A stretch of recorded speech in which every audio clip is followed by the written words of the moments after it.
கடற்கனியை நேர்ல பாத்திருக்கீங்களா? ஜனவரி 13 இருந்து ஜனவரி 17 வரை நம்ம விஜிபி கிங்டம் நடத்துற அண்டர் வாட்டர் டனல் அக்வாரியம்க்கு வந்தா கடற்கனியை நேர்லயே பார்த்து என்ஜாய் பண்ணலாம். மிஸ் பண்ணிடாதீங்க மக்களே. சென்னை தாம்பரத்தில் ஏடிஎம்கே பிரமுகர் வீட்டில் 3 கொலைகள் அடுத்தடுத்து நடக்குது. இந்த கொலையில் ஏடிஎம்கே பிரமுகருடைய மூத்த மருமகள் கைது செய்யப்பட்டிருக்கிறார். அவர் எதற்காக இந்த கொலைகளை செய்தார் என்பதை இந்த வீடியோவில் விரிவாக பார்ப்போம்.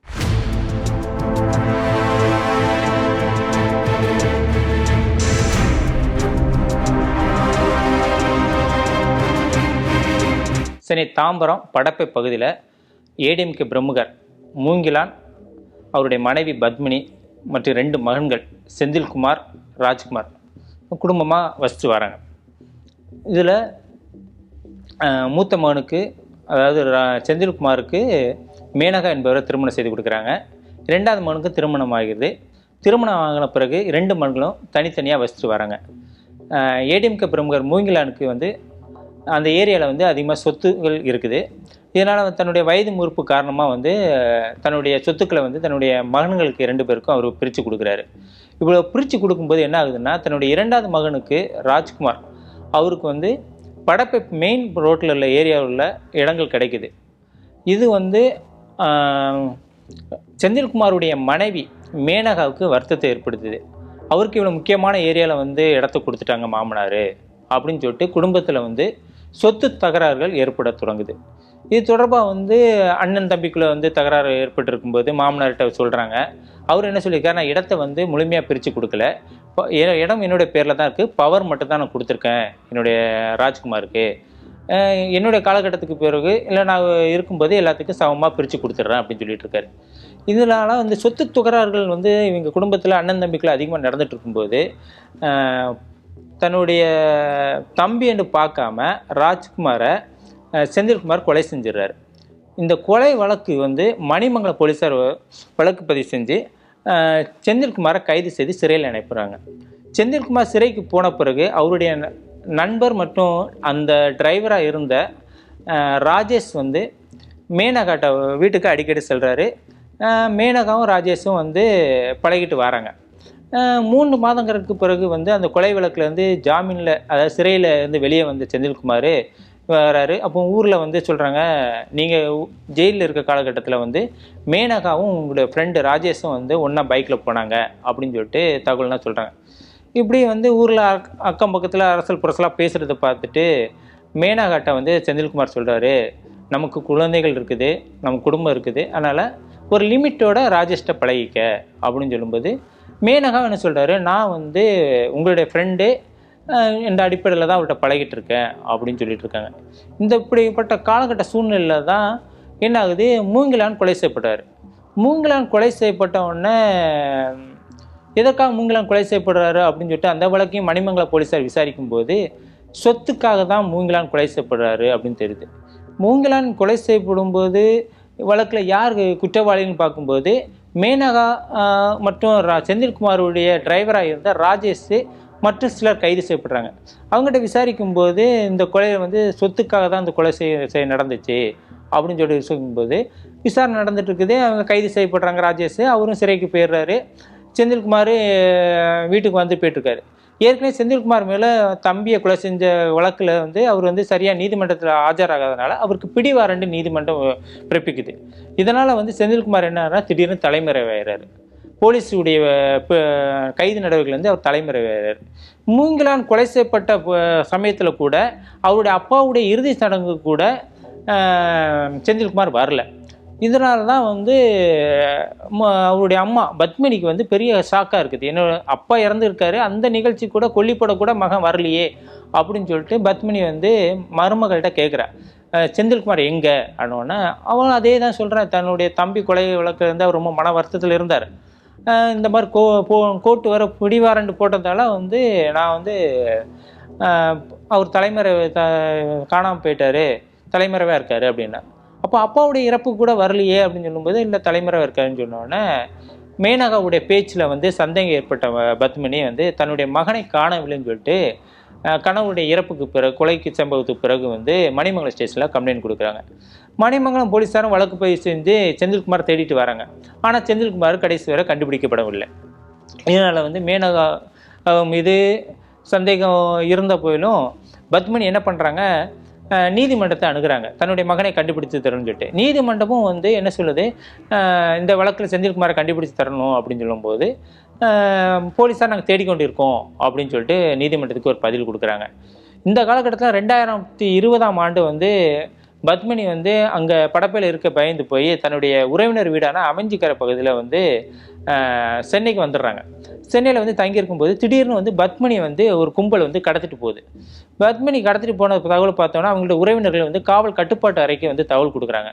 காவல் கட்டுப்பாட்டு அறையிலேருந்து தகவல் வந்தவொடனே சென்னை போலீஸார் வந்து அந்த பத்மினியுடைய செல்ஃபோன் சிக்னல் வச்சு அந்த அம்மா எங்கே போயிட்டுருக்காங்க அப்படின்னு சொல்லிட்டு சேஸ் பண்ணி அந்த கடத்தி போன்ற கும்பல்லேருந்து பத்மினியை மீட்கிறாங்க. அந்த பத்மினியை கடத்தி போனது யார் அப்படின்னு பார்த்தோன்னா அதுவும் ராஜேஷ் தான். ராஜேஷ் மற்றும் அந்த சிலரை வந்து போலீஸார் வந்து பிடிச்சி விசாரித்து அந்த வழக்கில் வந்து அவங்களை மீண்டும் கைது செய்யப்படுறாங்க.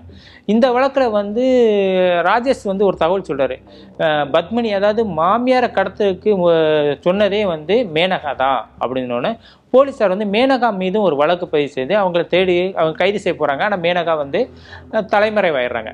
இப்போ அவங்க கடத்தல் வழக்கில் வந்து மேனகாவை போலீஸ் தேடிட்டு இருக்காங்க. இந்த காலகட்டத்தில் தான் மகன் செந்தில்குமாரை காணலை.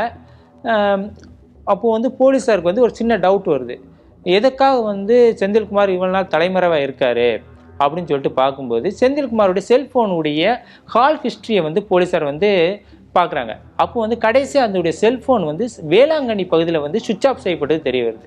எதற்காக செந்தில்குமார் வேளாங்கண்ணிக்கு போனார் அப்படின்னு சொல்லிட்டு மேனகாவிட்ட விசாரிக்கனா மேனகாவுக்கு தலைமறைவாக இருக்காங்க. பத்மினிகிட்ட கேட்டோன்னா பத்மினி வந்து தெரியல அப்படின்றாங்க.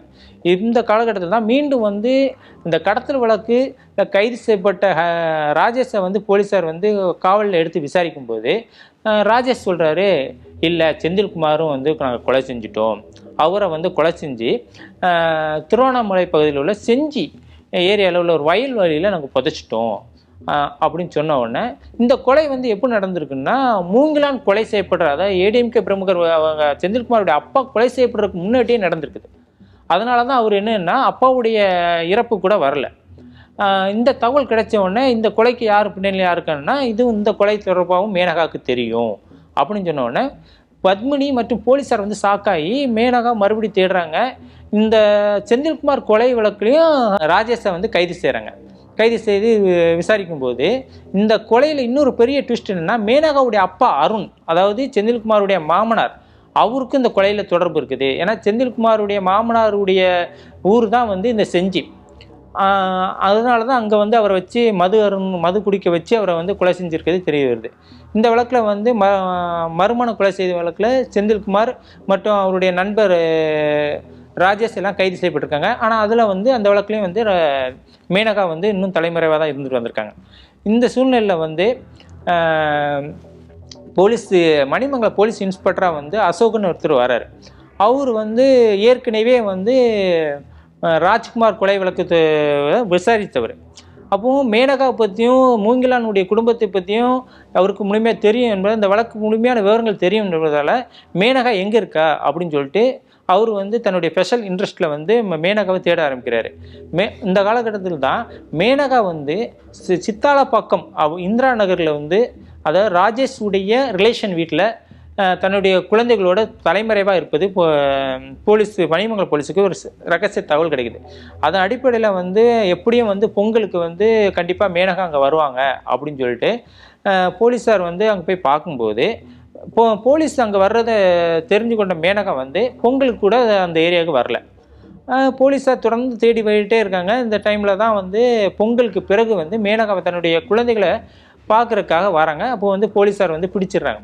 பிடிச்சு அவர்கிட்ட விசாரிக்கும்போது செந்தில்குமார் கொலை தொடர்பாகவும் மூங்கிலான் கொலை தொடர்பாகவும் மாமியார் கடத்தல் சம்மந்தம் தொடர்பாக வந்து போலீஸார் விசாரிக்காங்க. அப்போ வந்து மேனகா சொன்ன ஒரே விஷயம் என்னென்னா, எனக்கும் இந்த கொலைக்கும் எந்த தொடர்பும் இல்லை, ஏன்னா ராஜேஷ் வந்து கொலை செஞ்சார்னா எனக்கு தெரியாது அப்படின்னு சொல்லும்போது மேனகா வந்து தன்னுடைய தரப்பு விளக்கத்தை சொல்கிறாங்க. ஆனால் அப்போ போலீஸார் என்ன சொல்கிறாங்க, சரி செந்தில்குமார் கொலை செய்யப்படுறது உனக்கு தெரியாது, உன்னுடைய மாமியார் பத்மினி கடத்தப்பட்டதுக்கு உங்களுக்கு தொடர்பு இல்லைன்னா எதற்காக வந்து நீங்கள் வந்து ராஜேஷுடைய வீட்டில் வந்து ராஜேஷுடைய ரிலேஷன் வீட்டில் வந்து நீங்கள் தங்கியிருக்கணும், எதுக்காக ராஜேஷ் உங்களுக்கு அடைக்கலம் கொடுக்கணும், நீங்கள் ஏன் தலைமறைவாக இருக்கணும்? நீங்கள் உங்கள் தரப்பில் தவறு இல்லைன்னா நீங்கள் வந்து காவல் நிலையத்துக்கு அன்றைக்கே வந்து சொல்லியிருக்கலாமே அப்படின்னு சொல்லும்போது மேனகா தரப்பில் எந்த பதிலும் இல்லை, அமைதியாக இருக்குது. அமைதியாக இருந்ததால் வந்து மேனகாட்ட தொடர்ந்து விசாரிக்க போகிறாங்க போலீஸார். எப்படி வந்து செந்தில்குமார் கொலை செய்யப்பட்டார், செந்தில்குமார் கொலைக்கும் மேனகாவுக்கும் என்ன தொடர்பு இருக்குது என்பது தான் இந்த அடுத்த கட்ட விசாரணையில் தெரிய வரப்போகுது. இந்த ராஜேஷுக்கும் மேனகாவுக்கும் ஒரு ரிலேஷன்ஷிப் இருக்குது போலீஸாருக்கு இப்போ தெரிய வந்திருக்குது. இந்த கொலைக்கு எல்லாம் முக்கியமாக காரணம் வந்து மூங்கிலான் சம்பாதித்த ஒரு அந்த சொத்துக்கள். ஆனால் அந்த சொத்துக்களுடைய மதிப்பு வந்து இன்றைய காலகட்டத்தில் 15 கோடி ரூபாய்க்கு போகும். இந்த 15 கோடி ரூபாய் சொத்துக்கு வந்து இப்போ ஒரே வாரிசாக வந்து இருக்கிறது வந்து பத்மினி, மேனகாவுடைய குடும்பம், அடுத்தது அந்த ராஜ்குமாருடைய குடும்பம். இப்போ பங்கு பிரிக்கப்பட்டால் மேனகாவுக்கு ஒரு பாதி பங்கு வரும், அடுத்தது வந்து ராஜ்குமாருடைய குடும்பத்துக்கு ஒரு பாதி பங்கு வரும். இதுக்கு இடையில வந்து இடைஞ்சலாக இருக்கிறது வந்து பத்மினி தான். அதனால தான் பத்மினியை வந்து மேனகாவுடைய தூண்டுதல் பேரில் ராஜேஷ் மற்றும் அந்த கூட்டாளிகள் வந்து 2020ஆம் ஆண்டு கடத்திருக்காங்க என்பது போலீஸுடைய விசாரணையில் தெரிய வருது. இப்போ மேனகாவை வந்து இந்த வழக்கில் வந்து இன்னும் போலீஸ் காவலில் எடுத்து விசாரிக்கும் போது இந்த கொலையில் இப்போ வந்து மூங்கிலானுடைய இளைய மகன் ராஜ்குமார் கொலை செய்யப்பட்டிருக்காரு, அதுக்கு அடுத்தபடியாக வந்து மூங்கிலான் கொலை செய்யப்பட்டிருக்காரு, அதாவது மேனகாவுடைய கணவர் செந்தில்குமார் கொலை செய்யப்பட்டிருக்காரு. தொடர்ந்து ஏடிஎம்கே பிரமுகர் வீட்டில் 3 கொலைகள் நடந்திருக்குது. எல்லாமே இந்த காரணம் வந்து அந்த 15 கோடி ரூபாய்க்குடைய சொத்துக்களுக்கு தான். இந்த சொத்துக்களுக்காக மேனகா வந்து பெரிய மாஸ்டர் மைண்டாக இந்த கொலைகளை வந்து செஞ்சிருப்பது போலீஸ் விசாரணையில் வந்து தெரிய வருது. இந்த கொலைக்கு பின்னணியில் வந்து மேனகாவுடைய அப்பாவும் இருப்பது வந்து இன்னொரு அதிர்ச்சியான ஒரு தகவல். ஏடிஎம்கே பிரமுகர் வீட்டில் 3 கொலைகள் நடந்திருக்கு சூழ்நிலை.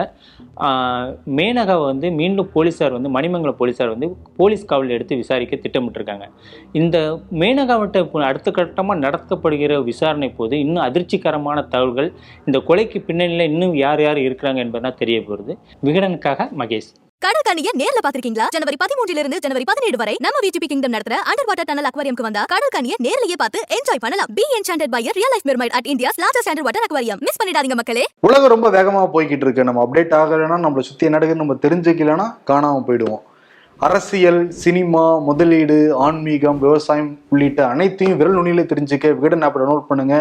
விகடன் டிஜிட்டல் இதழில் சப்ஸ்கிரைப் பண்ணுங்க. லிங்க் டிஸ்கிரிப்ஷன்ல இருக்கு. நன்றி.